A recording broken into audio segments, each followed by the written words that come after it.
tal amigos? ¿Cómo están? Mi nombre es Rodrigo Ramírez. Un gusto estar con ustedes para hablar de diferentes temas profesionales como son prevención de lavado de dinero, normas de información financiera, seguridad social, finanzas personales, todo para efectos de estar por ahí parando antena y estar escuchando referente a temas de experiencia a través de los grandes invitados que siempre nos han estado acompañando a través de estos 4 años que llevamos de emisiones en el canal de YouTube. Y aprovechando justamente que les acabo de decir del canal, bueno, ustedes tienen la facilidad de que pueden ver este contenido en YouTube a través del canal de Rodrigo A. Ramírez Venegas y pueden suscribirse. Al momento de suscribirse es gratuito, les va a estar informando cada vez que vamos a estar subiendo nuevo contenido.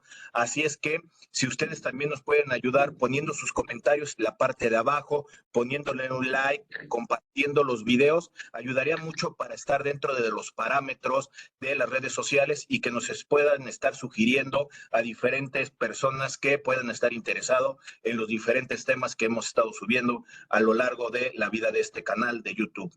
También haciendo referencia a lo del comentario, pongan los comentarios en la parte de abajo y nosotros en su oportunidad lo estaremos contestando.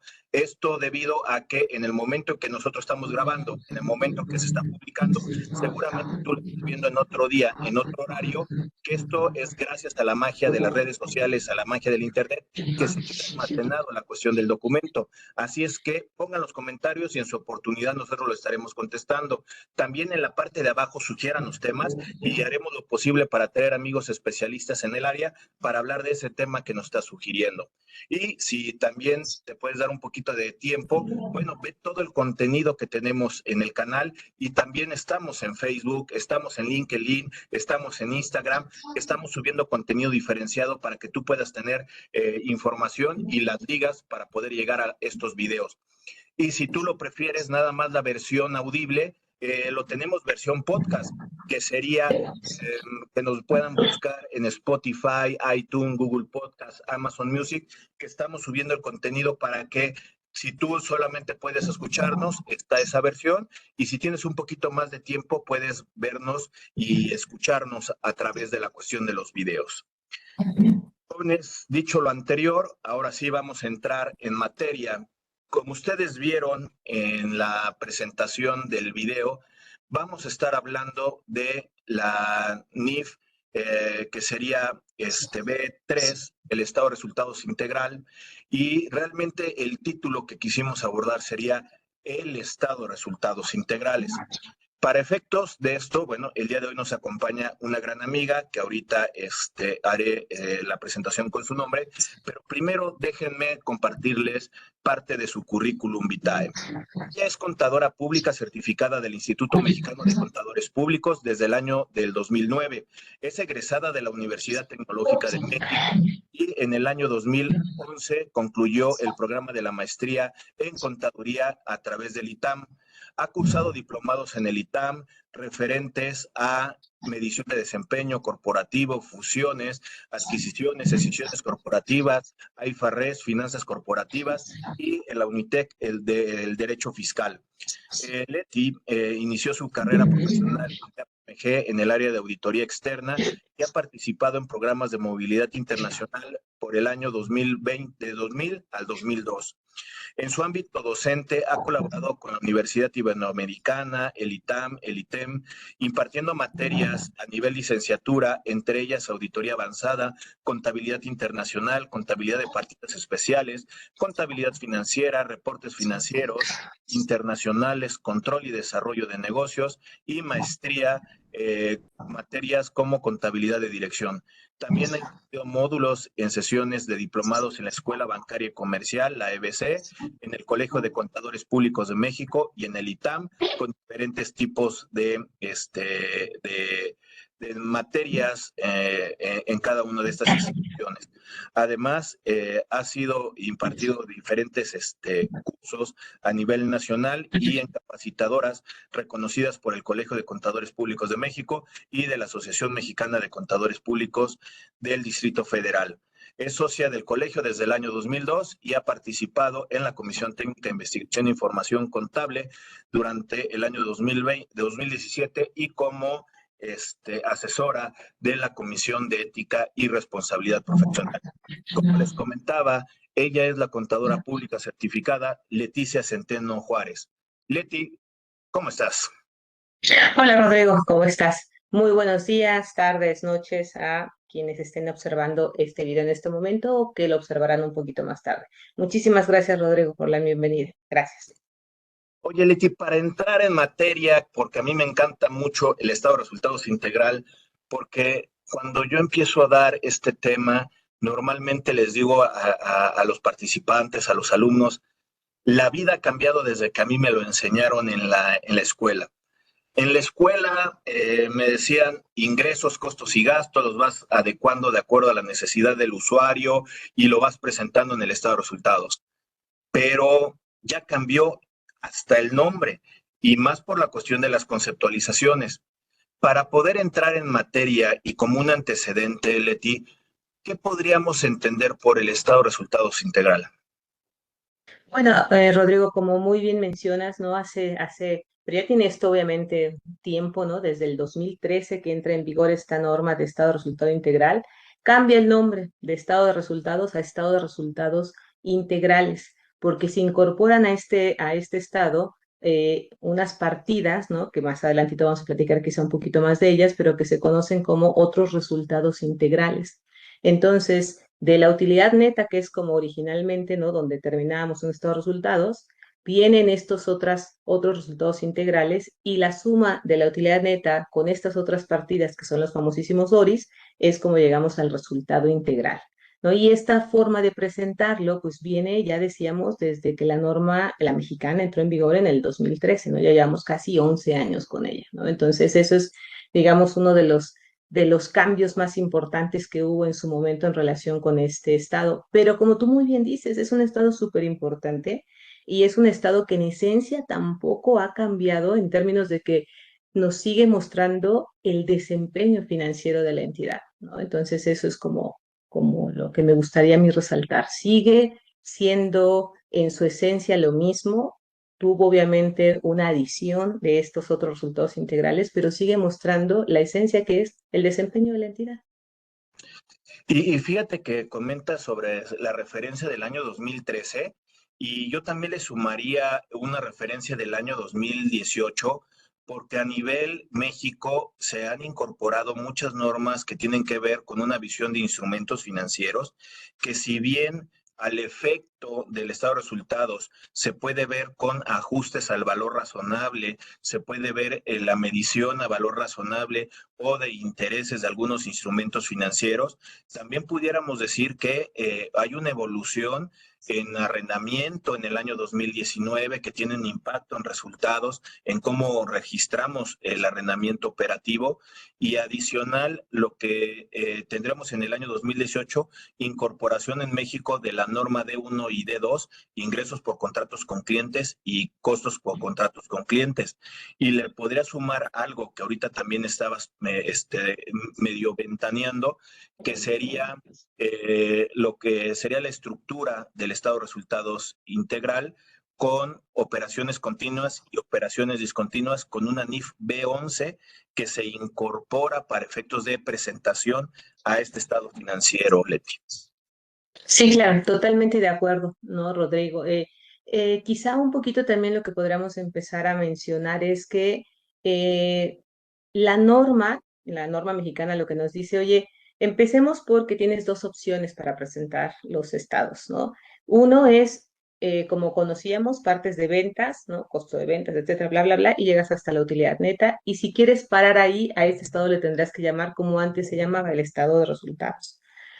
Hay otra, y entonces, si en otra hoja, digamos, como si se te acabara la página, ¿no? Y si en otra hoja tú quieres presentar los resultados integrales y llegar a la utilidad, el resultado integral, pues entonces a este otro estado le vas a llamar estado de otros resultados integrales, ¿no? Entonces tienes esta opción de presentarlos separados, uno llamándose estado de resultados y el otro estado de otros resultados integrales, o lo puedes presentar en uno solo. Y entonces a este estado, al que va desde ventas netas y su último renglón va a ser el estado de resultado integral, a ese es al que le llamamos estado de resultados integrales. Y como bien mencionas, obviamente conforme, digo, es una norma que sale en el 2013, pero que obviamente ha ido teniendo impactos y modificaciones porque han salido otras normas en vigor que, como bien mencionas, instrumentos financieros, arrendamiento, etcétera, ha sido de las que más han impactado a este estado, ¿no? Y también en algún momento, cuando se dejó de presentar, si recordamos, ¿no? En algún momento había muchas partidas o más partidas, ¿no? De las que ahora se permiten que podíamos presentar abajo de la utilidad de operación. Y ahora esto está cada vez más acotado. O sea, la norma finalmente lo que reconoce es por operar vas a tener partidas de lo que antes se conocían como extraordinarias, inusuales, etcétera, ¿no? Que te permitía presentarlas abajo de la utilidad de operación y que hoy en día te dice no, son parte de tu operación, ¿no? Entonces está muy acotado lo que puedes presentar abajo de la utilidad de operación, ¿no? A este estado, ¿no? Que nosotros presentamos con diferentes niveles de utilidad, eh, pues en algunos libros de contabilidad y demás se les conoce como estados resultados multinivel, ¿no? Donde vemos una utilidad bruta, una utilidad de operación, una utilidad antes de impuestos, la utilidad neta y bueno, y nosotros después nuestro resultado integral, ¿no? Entonces a esta forma de presentar al estado de resultados, ¿no? En algunos libros de contabilidad se les conoce como resultado multinivel.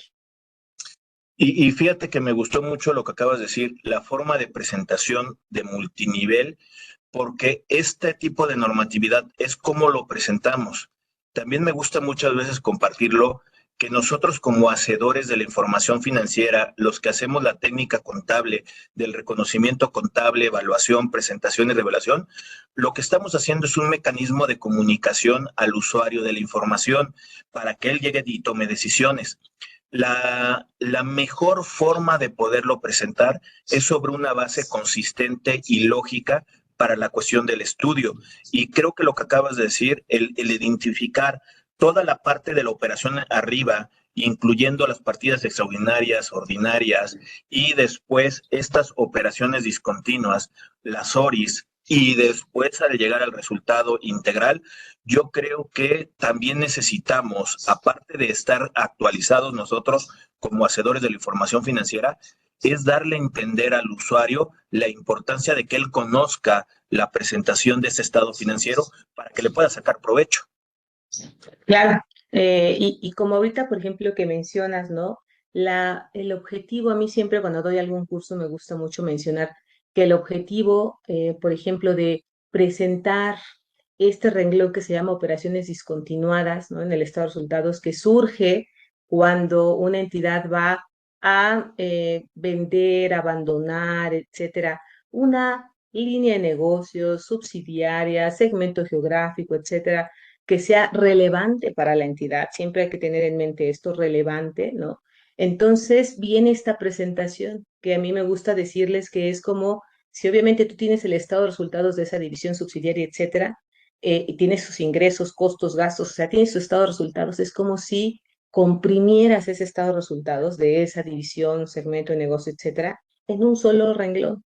Y eso es lo que presentas como operaciones discontinuadas, ¿no? ¿Y por qué lo presentamos así? Pues lo presentamos así porque precisamente, como mencionas, Rodrigo, quiere el normador, ¿no? La norma quiere que le identifiques muy claramente lo que va a continuar en el futuro, que es lo que está de operaciones continuadas hacia arriba, y lo que ya no va a continuar en el futuro, que es precisamente toda esta parte, este segmento que estamos poniendo abajo. Porque esto también, ¿qué es lo que ayuda o qué es lo que nos le permite al usuario de la información financiera? Pues le permite, obviamente, si va a utilizar esta información para pronosticar hacia futuro, pues va a poder pronosticar con una mayor exactitud y certeza, porque de otra forma, ¿qué es lo que pasaría? Que eso que la entidad planea abandonar o vender en un futuro cercano, esos ingresos, costos y gastos estarán mezclados con todos los demás de la operación. Y entonces, si tú pronosticas sobre esa base, pues ya estás pronosticando mal porque eso ya no va a estar presente en el futuro, ¿no? Entonces, eso es también sumamente importante, ¿no? En términos de que siempre la norma lo que está buscando es ayudar al usuario de la información financiera a que tome decisiones, cualquiera que sea la decisión que este usuario va a tomar, que tome decisiones informadas con base en la información que le estás presentando. Y fíjate que es muy, muy práctico lo que acabas de comentar. las operaciones discontinuas o discontinuadas, al final de cuentas, es una toma de decisiones por parte del órgano de toma de decisiones y al final de cuentas sí forma parte de una operación con un resultado de utilidades, pérdidas, costos y gastos y de ingresos, que como bien comentas, el que se pueda confundir hacia adelante sobre una operación, que esta operación discontinua se va a ir bien rápido, en menos de un año, es a corto plazo la discontinuidad, y que un análisis comparativo entre un año y otro año te vea afectado por utilidades, rendimientos, ingresos, costos y gastos adicionales de estas operaciones discontinuas, visualmente te generaría un conflicto. Y creo que como lo Claro. estás describiendo, creo que es muy importante justamente ver la forma de presentar este estado de resultados integral con el concepto, primero operaciones continuas, desglosarlo hasta con el tema de impuestos, después el rubro, como dices, utilidad o pérdida neta de las operaciones discontinuas, al llegar a lo que conocemos como utilidad o pérdida neta, que lo podríamos asimilar a lo que anteriormente conocíamos como resultado del ejercicio. Sí, correcto. Sí, sí, sí. ¿No? Y eso obviamente, digo, también obviamente ahí van a entrar, ¿no? Otras normas que nos van a afectar porque nos va a decir, ok, si no quieres perder comparabilidad, pues entonces cuando tengas una situación como esta, entonces el estado de resultados del periodo anterior lo vas a tener que reformular para que también presentes ese segmento de negocio de la misma forma como lo estás presentando ahorita, que sería como una operación discontinuada, ¿no? Ok, Leti, y si ya vimos o platicamos ahorita de la primera estructura de la operación, de las operaciones discontinuas, que vas a seguir teniendo resultado y que también, como lo comentaste, va ligado a una toma de decisión sobre una sucursal, algún producto, alguna segmentación que ya va de salida porque así lo decide la toma de decisiones, llegamos al rubro de las ORIs. Este es el concepto que le hace cambiar el nombre a estado de resultados integral. A grandes rasgos, Leti, ¿qué sería una ORI? Ok, mira, la definición como está en la norma, ¿no? De qué es un ORI, nos dice que son ingresos, costos, gastos, que si bien ya están devengados, están pendientes de realización. Entonces ahí, por ejemplo, si nosotros empezamos a pensarlo en comparación con todo lo demás que tenemos en el estado de resultados hacia arriba, ingresos, tengo ingresos hasta la utilidad neta, costos, tengo gastos, ¿no? Entonces pareciera que, oye, ¿cuál es la diferencia entre unos y otros? Que de la utilidad neta hacia arriba tengo ingresos, costos y gastos devengados y también algunos devengados y realizados. Las ORIs claramente me está diciendo son ingresos, costos y gastos, que si bien ya están devengados, están pendientes de realización. Entonces ahí hay dos conceptos que tengo que tener súper claro. El devengamiento contable y la realización que no son iguales, ¿no? El devengamiento contable, como para ponerlo en términos súper sencillos, etcétera, es cuando las transacciones ocurren y ocurren, ¿quién me va a decir cuando ya tengo un ingreso, un costo, un gasto, cuando tengo que reconocer un activo, un pasivo? Me lo va a decir cada norma particular. Entonces, devengamiento contable es una cosa y realización, la norma nos dice, es generalmente cuando ya está involucrado obviamente el efectivo, o sea, cuando se cobra o se paga esa partida. Entonces, los ORIs son ingresos, costos y gastos que ya ocurrieron, pero que su realización está pendiente y la norma va un poquito más allá y nos dice, está pendiente y su realización puede ser en el mediano plazo, en el largo plazo o quizás su realización nunca se llegue a dar. Entonces, en ese sentido, lo que estamos viendo o lo que observamos obviamente es que la realización de estas partidas se va más allá, ¿no? Digamos, o en muchos casos lo que pudiera ser el ciclo normal de operaciones del negocio, se va en el mediano plazo, en el largo. Oye, hay algunas que se realizan de manera casi inmediata, sí, puede ser, ¿no? Pero la norma específicamente me dice, pueden darse en el mediano o en el largo plazo. ¿Y qué o en qué momento nace un ORI? Eso nos los va a decir una norma particular, ¿no? Cualquier otra norma particular nos los va a decir, o sea, la de instrumentos financieros nos va a decir que hay ciertas variaciones en los instrumentos, en ciertos instrumentos financieros, que esa variación en el valor razonable, en lugar de llevarse al RIF, que va a formar parte de mi utilidad neta, la tengo que llevar abajo de la utilidad neta a estos ORIs. Mientras tenga yo el instrumento financiero en mi poder, ¿no? Ya sea un instrumento financiero activo o pasivo. Cuando yo disponga de ese instrumento financiero, entonces en ese momento ese valor razonable se está realizando. Y en ese momento lo que va a tener que pasar es que va a haber algo que se conoce como reciclaje de los ORIs. Se saca el efecto que traía yo registrado en el ORI del periodo, o quizá inclusive en ORIs acumulados, que estaban ya está en el capital contable, y los reciclo, me los llevo a formar parte de la utilidad neta, ¿no? Entonces, ¿qué me dice o quién me dice cuando tengo que registrar un ORI? Me lo va a decir cada norma particular. Y tampoco hay que muchísimas normas particulares me digan que van a ser, que van a nacer ORIs, ¿no? O sea, son contadas. Estamos hablando de ciertos instrumentos financieros, ciertos derivados.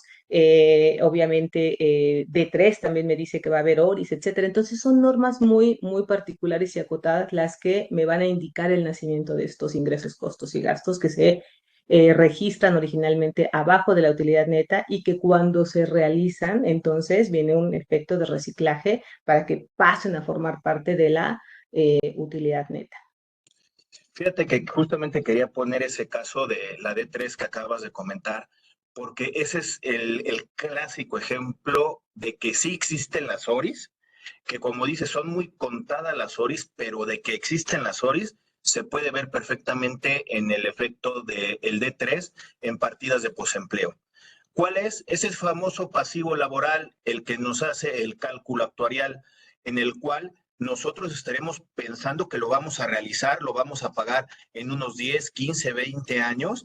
El día de hoy ya se devengó una parte alicua, una parte proporcional del costo laboral y lo incorporamos dentro de mis ingresos, costos y gastos, pero se van a pagar dentro de unos 10, 15 años. Sí forman parte de la devengación de mi contabilidad, como nos lo comparte Leti, y al final de cuentas van a irse a una reserva que yo así lo explico, es una reserva de costos, gastos, de ingresos, para que en el momento en que se realicen se recicle, como lo acabas de comentar, e impactarlo dentro de mi estructura financiera y no impactar de un solo trancazo el pago del beneficio a los empleados que se le está dando en el año 10 o en el año 15.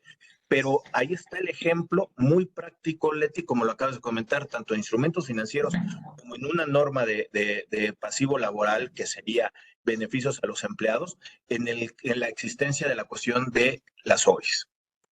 Ujú. Y de hecho, digo, retomando un poquito esto, ¿no? Que mencionas del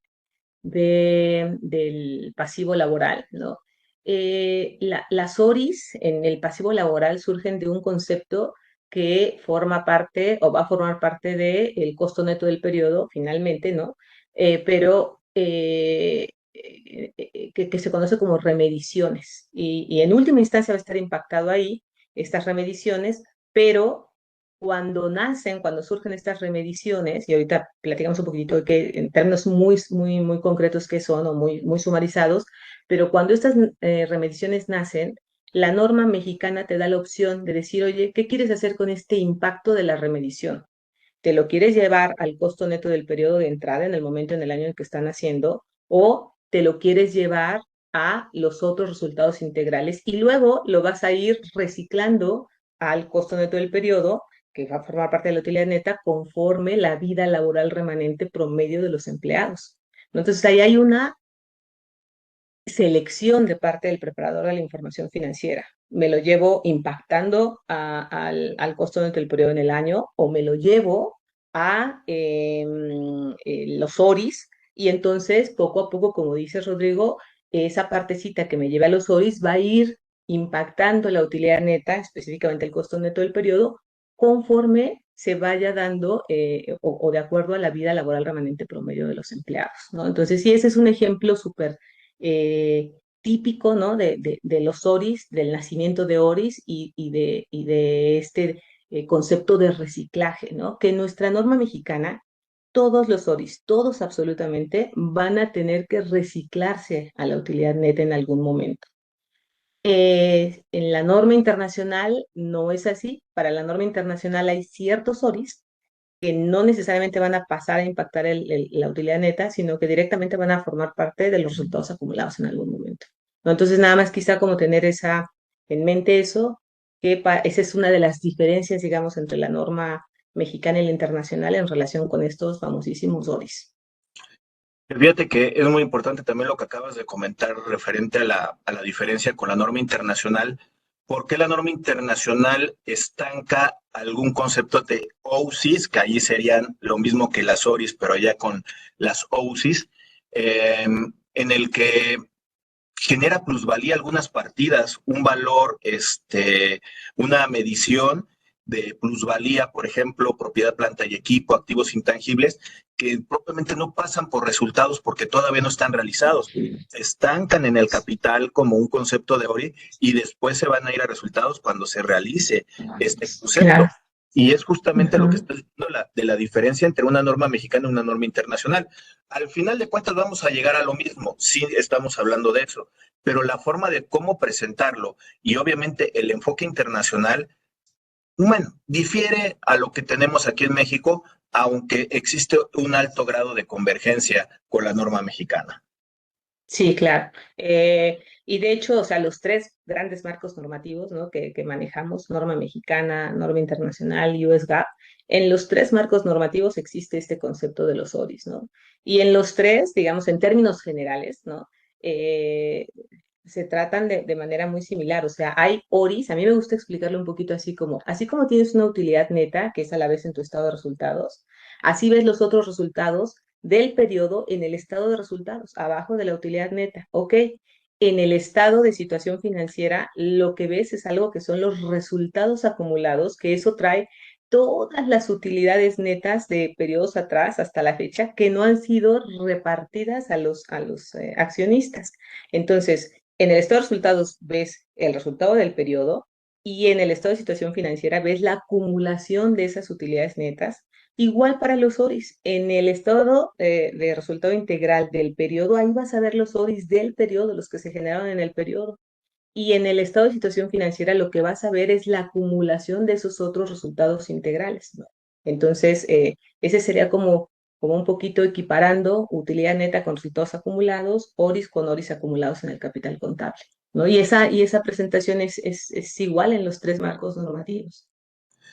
Y sumando esto de comentario al ámbito fiscal, Leti, decirle a las personas que nos están viendo, el concepto de ORI sí es un concepto totalmente financiero, de acuerdo al marco conceptual y a las normas que ahorita Leti nos acaba de mencionar, pero tener en cuenta que a partir de la declaración anual del 2022, la estructura de los estados financieros que se presentan al SAT en la declaración anual, ya viene el concepto de las ORIs.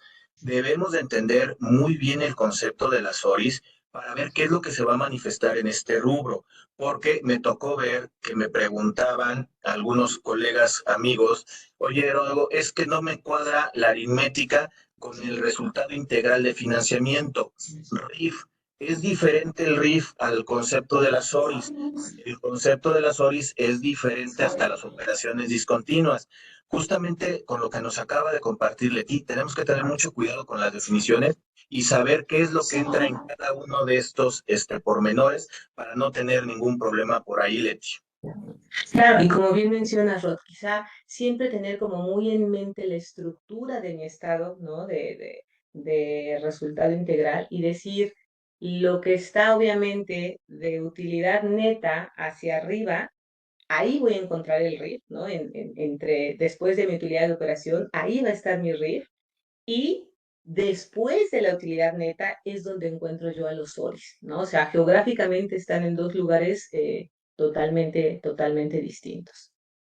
Y que los conceptos son diferentes. Uno es Claro. financiamiento y el otro es una reserva de esos ingresos, costos y gastos, como yo lo decía, y también como tú lo estabas compartiendo por ahí, de la identificación de lo que se va a realizar hasta cierto periodo con un respectivo reciclaje. Oye, Claro. Leti, y adicional, déjame incorporarlo el B14, la utilidad básica por acción. Este estado financiero tiene una revelación de manifestar la rentabilidad que se está dando, ya sea contra el resultado integral o sobre la utilidad o pérdida neta, que te da los dos parámetros para compararlo, y que no es una entrega de dividendos, solamente es revelar una rentabilidad referente a un cierto periodo que estamos analizando. Claro, no es de los pocos estados que dentro del mismo estado y al calce, ¿no? Como decimos, vienen revelaciones súper importantes, ¿no? Como esta que mencionas que es la utilidad básica, ¿no? Por acción. Y también trae otras revelaciones más que siempre es, ok, bueno, entonces dime de esta utilidad neta, cuánto corresponde a si estamos hablando de estados financieros consolidados, cuánto corresponde a la parte que controla, a la controladora, y cuánto corresponde a la no controladora. Y lo mismo me lo va a pedir obviamente del resultado integral, cuánto corresponde a la controladora y cuánto corresponde a la no controladora. ¿No? Esas son de las revelaciones que son muy importantes y que vienen al calce de este estado, como bien mencionas, Rodrigo. ¿No?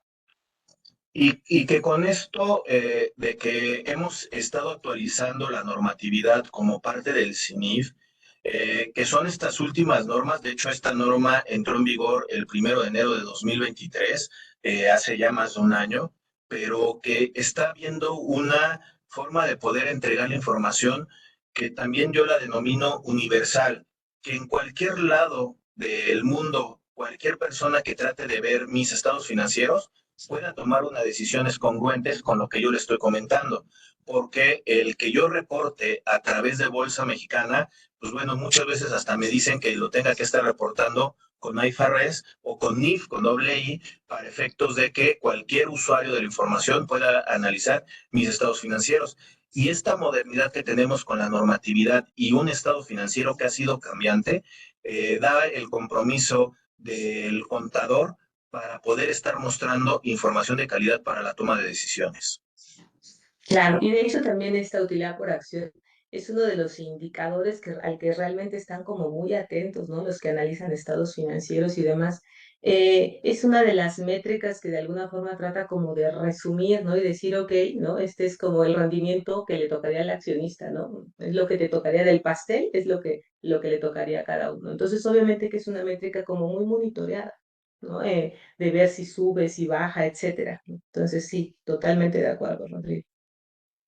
Y aunado a estas revelaciones que también estabas comentando, a mí me encanta también a veces el análisis financiero con las indicadores financieras o las razones financieras, que también así lo conocemos, que también una división, una parametrización con datos de mi estado de resultados integral comparados contra el estado de resultados integral o contra el balance general, también nos alimenta y nos da punto de partida para tomar decisiones.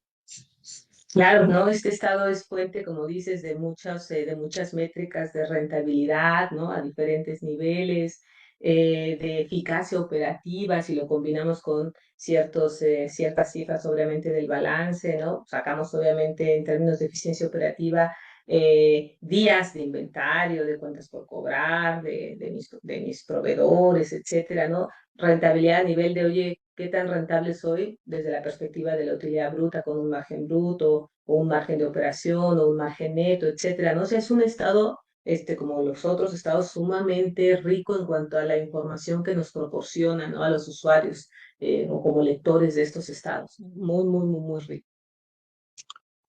Oye, Leti, para ir concluyendo la sesión que muy amablemente nos apoyaste para poder compartir un poquito de tu conocimiento, tu técnica, tu experiencia y tu juicio profesional, me gustaría abordarlo de dos aspectos. El primero es que nos compartieras algún medio de contacto donde alguien interesado en tu asesoramiento, que los asesoraras de manera ya particular en cuestión de políticas, en cuestión de normas de información financiera, que nos pudieras dar algún medio de contacto para que la gente que nos está viendo se pudiera acercar contigo. Y la segunda sería eh, algo para ir concluyendo, que creas que nos hace falta comentarle a la gente que nos está viendo o algo que creas que sea sumamente importante del estado de resultados integral para que antes de que cerremos la emisión, las personas que nos están viendo se lleven este comentario tuyo. Ok, quizá algo que nos faltó un poquito como comentar es que la norma nos dice que en términos de presentación de costos y gastos, los costos y gastos se pueden presentar ¿no? A elección, obviamente, del preparador de la información financiera en clasificar de acuerdo a la función que este costo o gasto tiene, ¿no? En mi estructura o a la naturaleza del mismo, ¿no? Entonces, presentar un costo o gasto por función, por ejemplo, algo que quizá como me gusta ejemplificarlo es, ok, si yo presento algo que se llama costo de venta, ese concepto es un concepto que estoy agrupando costos y gastos por su función, que la función es la de estos costos son los que me permitieron producir, ¿no? Aquello que yo me dedico a comercializar, un producto, un servicio. Entonces, eso sería una presentación por función. Y por naturaleza es que entonces la agrupación de los costos y gastos no se hace tanto en términos de qué función tienen, ¿no? Dentro de mi organización, etcétera, sino la naturaleza per se del gasto, ¿no? Entonces, quizá en lugar de haber tenido un costo de venta, lo que voy a tener es consumo de materia prima, voy a tener obviamente gastos indirectos de fabricación, etcétera. Entonces, los costos y gastos se presentan por función o por naturaleza o de una forma combinada, ¿no? Una parte de estos resultados por función, otra por naturaleza, etcétera, ¿no? Entonces, eso también es importante tenerlo, esos lineamientos que nos da el normador en relación con la presentación de los costos y gastos, por función o por naturaleza. Listo, Leti. Yo creo que primero que todo, bueno, sería agradecerte que nos hubieras acompañado el día de hoy y que muy amablemente nos estás compartiendo la cuestión de tu experiencia. Ante la distancia te damos el agradecimiento. Muchas gracias por acompañarnos, Leti. Al contrario, Rod, muchísimas gracias a ti por la invitación y un saludo a todos. Y mi nombre es Leticia Centeno y la forma de contactarme es como mi nombre, pero cortado con Leti y con I de Ignacio. Centeno, como es mi apellido, como el pan de centeno me gusta decir, pero con Z. Entonces es leticenteno@yahoo.com.mx. Bueno, pues eso sería todo. Y nuevamente, Rodrigo, muchísimas gracias por la invitación. Bueno, ante la distancia, Leti, te voy dando un fuerte abrazo, que hace poco nos acabamos de ver y ahí estuvimos ya platicando también un ratito. Y como siempre, es un gusto estar platicando y conversando contigo de tus experiencias, de tus aventuras también en la maestría y todo lo que te ha tocado y que me has compartido. Pues muchas gracias a nombre de todos los que hacemos esta emisión. Muchas gracias por acompañarnos. Al contrario, Rod, nuevamente mil gracias y un gusto participar. Gracias. A la gente que nos está viendo, suscríbanse, compartan. Ahí estamos en diferentes redes, Facebook, YouTube, Instagram, LinkedIn, en podcast, Spotify, iTunes, Amazon Music. Ahí está el contenido. Ayúdenos a seguir creciendo en este canal. Estamos en contacto, amigos. Saludos. Bye. Si te quedas aquí, suscríbete al canal de YouTube, que vamos a poner aquí la bolita para que le aprietes y te puedas suscribir. Es gratis. Y te vamos a poner por aquí la liga de esta sexta temporada que estamos subiendo el contenido. Ayúdanos a seguir creciendo, dándole like a los videos, compártanlos. Amigos, estamos en contacto. Saludos.